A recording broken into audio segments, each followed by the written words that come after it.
అభిషేకం తాకబోతుంది, నా అభిషేకం తాకబోతుంది, నా అభిషేకం తాకబోతుంది.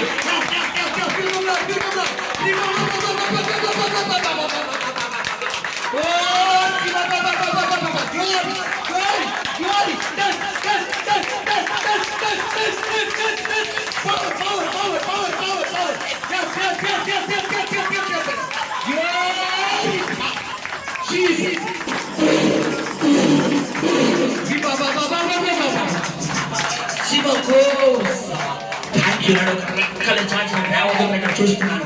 ఒక రెక్కలు చాచిన దేవతలు అనేకులుగా దేవత అప్పం పెడుతుంది, అనేకులుగా దేవత అప్పమ్మ పెడుతుంది, నోటులో తినిపిస్తుంది, రేపటి నుంచి నీ ప్రార్థన జీవితం మళ్ళా మండబోతుంది. స్టీఫెన్ పాల్ ప్రార్థన మళ్ళా మండబోతుంది. నా మహిమను చూడబోతున్నా. రాను తెలుగులో స్టీఫెన్ పాల్ దేవుడు చెప్తాడు, ఒక బలమైన ప్రార్థన పడుగా, విజ్ఞాపన పడుగా వాడుకోబోతున్నాడు. విజ్ఞాపన పడుగా రోషంతో కూడిన ప్రార్థన శక్తి నీకు తెగబోతుంది. రోషంతో కూడిన ప్రార్థన శక్తి నీ కుటుంబం అంతటి మీదకి దేవుడు నచ్చి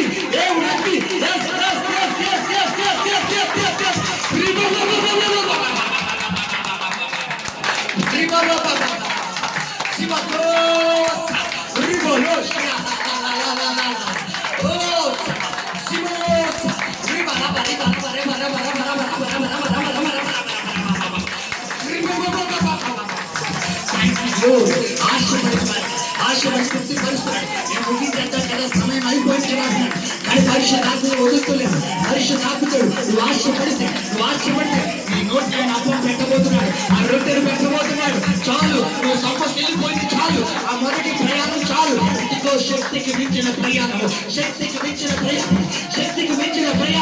అసలైన ప్రయాణము, అసలైన ప్రార్థన జీవితం, అసలైన విశ్వాస జీవితం, అసలైన పరిశుద్ధాత్మ జీవితం, అసలైన రోషము కలిగి దేవుని సన్నిధిలో పౌరుషం కలిగే జీవితం నా దేవుడు నీ జీవితంలో చేయబోతున్నాడు.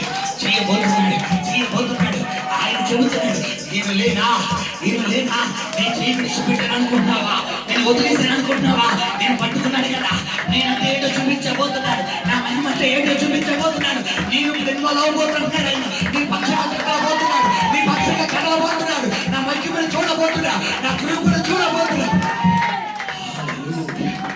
Hallelujah. Thank you, glory. Thank you, Jesus. Hallelujah.